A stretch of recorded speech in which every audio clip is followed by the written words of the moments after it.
A few days ago, my mom demanded that I either share my late dad's college fund with my step-siblings or move out in a week.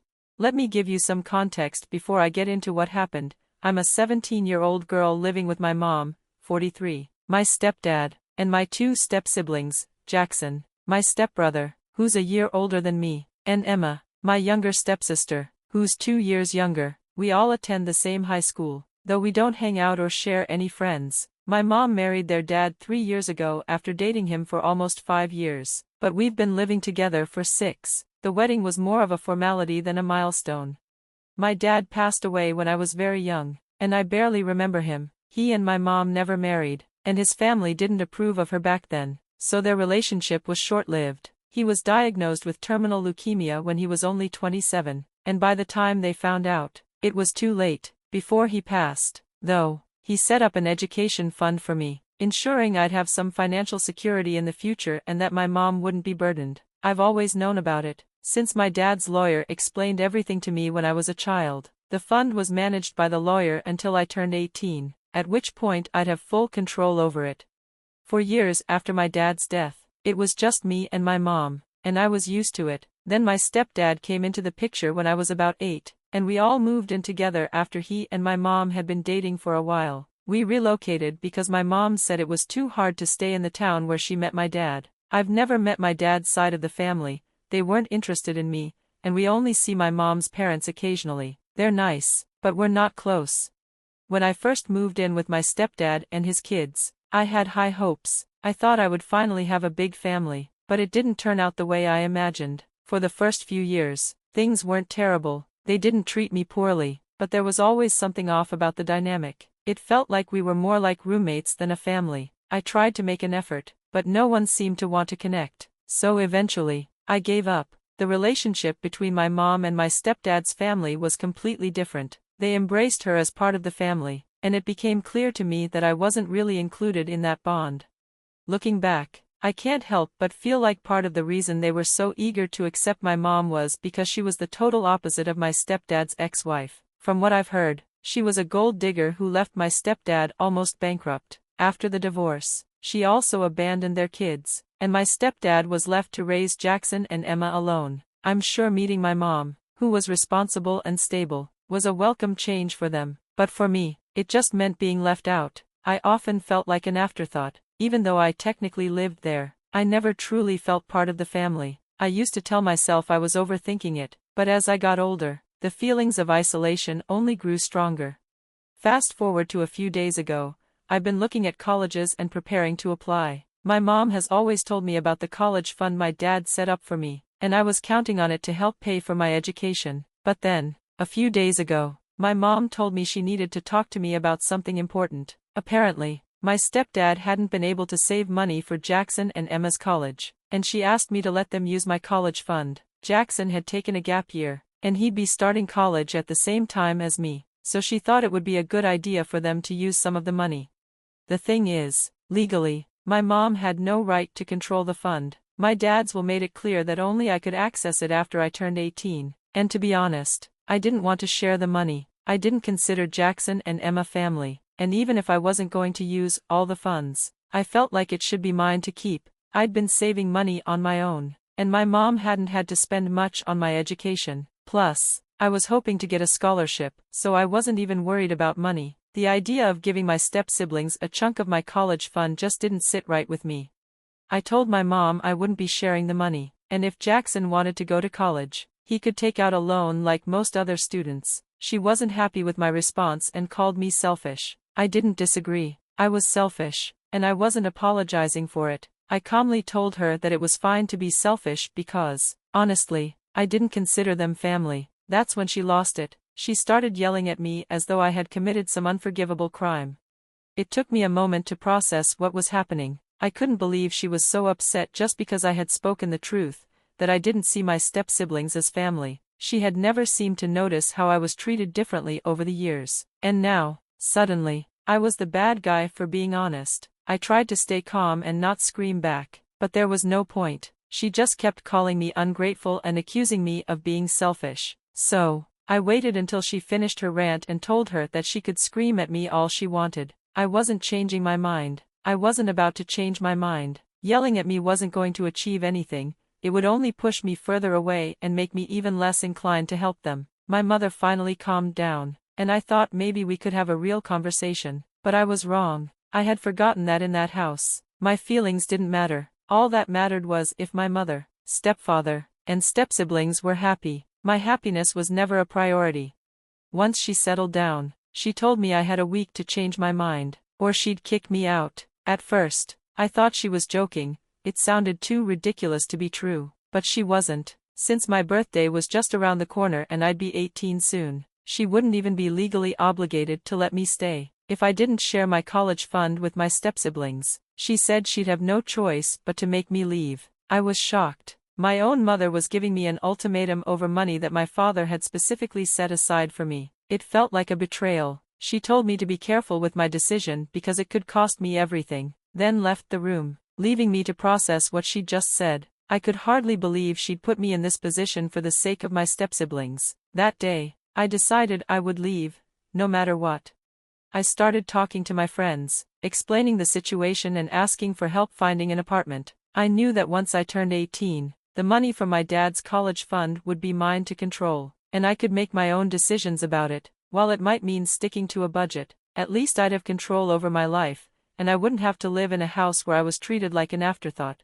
After that conversation with my mom, everything became clearer. I wasn't just an outsider in my family, I was a nonentity. I'd spent years telling myself I was overthinking things, but the reality was worse than I could have imagined. A few days later, a friend told me that her cousin, who was also applying to the same colleges, was looking for an apartment to rent. We could both live together if we ended up at the same school, which seemed like a great idea. I contacted the cousin, and she was kind and understanding about my situation. We quickly made plans, and things started falling into place. But I still had one problem to solve: where I'd live until college started. Fortunately, my friends were willing to let me stay with them until then. It was risky, but I'd rather take my chances than stay in a house where I felt unwanted. After everything that had happened, it was clear my mom and her family didn't see me as part of the picture. It wasn't just that they treated me badly, it was the humiliation of being ignored and treated like I didn't exist. Every time I entered a room, they'd stop talking, and I'd be met with cold stares. It felt like I was invisible.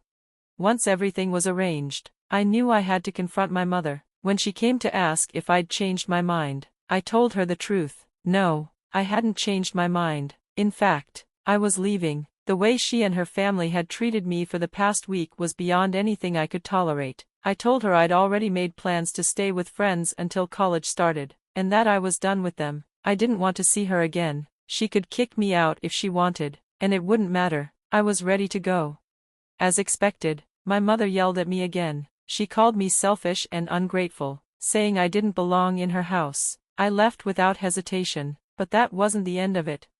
I spent a lot of time in my room after that, thinking about everything that had happened. Since my mom married my stepfather, things had been different, never better, just different, and it was clear now that I wasn't part of her new life. I'd spent years trying to be happy for her, but it was obvious now that she had completely forgotten about me. I couldn't just let her get away with it. Once I was out of the house, I decided to share the truth with everyone. I wasn't going to let my mom's actions go unchallenged. I waited until I was settled with a friend and then went online to post everything. I wrote about the incident, the way my mom had screamed at me just because I didn't want to share my father's college fund with my stepsiblings, how they'd never treated me like family, and how she had practically forgotten about me once she had her new family. I also talked about the double standards, how she expected me to treat them like family when they had never done the same for me. It wasn't just about the money, it was about the way I had been treated for all these years. I had every right to refuse her demands. Any reasonable person would have, and if my stepsiblings had ever been kind to me, I might have considered it, but that wasn't the case. I wasn't going to let her treat me like this without speaking out. I was furious, and I let it all out in that one post. I knew it would hurt my mother. She had a lot of friends who followed me, including her friends' kids, but at that moment, I didn't care. I needed to get back at her. The truth is, she had always been my rock. Growing up, she was my only source of support and happiness. My father wasn't in the picture, and my grandparents were distant. My mom had been everything to me, my first friend, my biggest support. So, when she chose my stepsiblings over me, It felt like a gut punch. It was a betrayal I couldn't ignore. I was hurt, and I wanted to get it all out without worrying about the fallout. So, I posted everything, expecting what came next.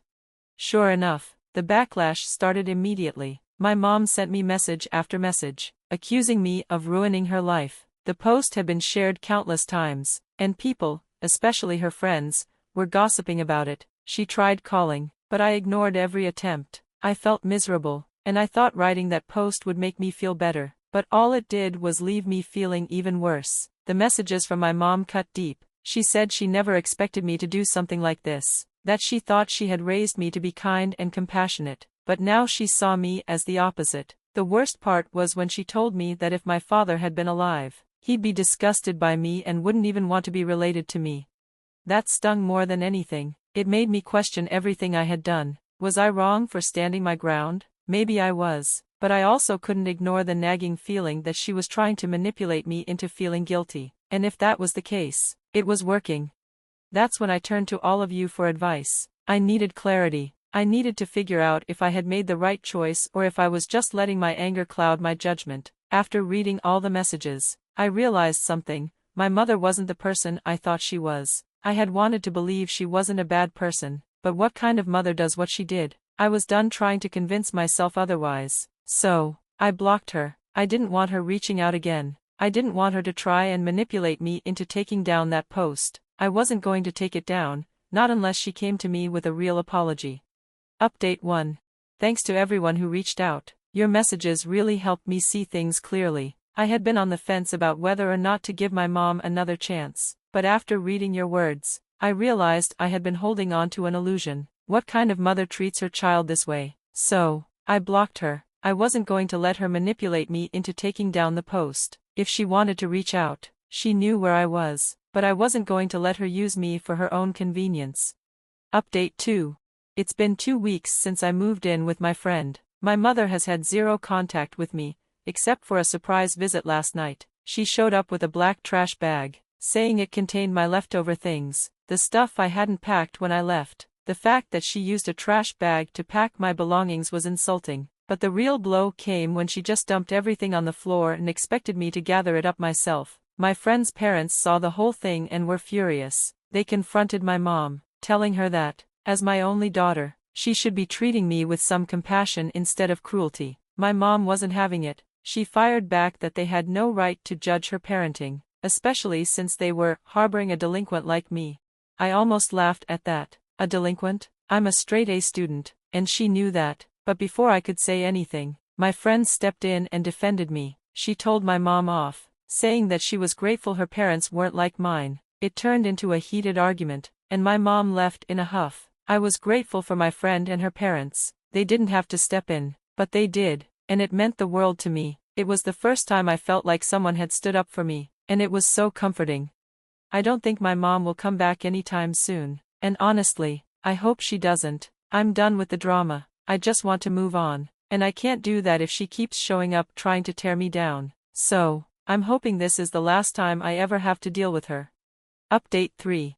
Hey everyone, it's been a couple of months since I last updated. I've been MIA because I've been focusing on applying to colleges, trying to get into a good one with a scholarship. Well, I've got great news. I'm in my first choice school, and I'm sticking with the plan. My friend's cousin, who was applying to the same schools, also got in, and we're going to rent an apartment together. I'm really excited to start this new chapter, and I'm so grateful for everything that's happened. The past few months have been emotionally difficult, but my friends really helped me through it. I don't think I could have made it this far without their support. It's crazy how people you meet online or through friends can become more supportive than your own family. I can't even remember the last time my mom reached out to me. I unblocked her, but she never bothered to message me. That says it all. It's clear now, she doesn't care. But I'm looking forward to the future. I'm starting fresh, and for the first time in a long time, I feel hopeful about what's next. Thank you all for your support. It really helped me get through this.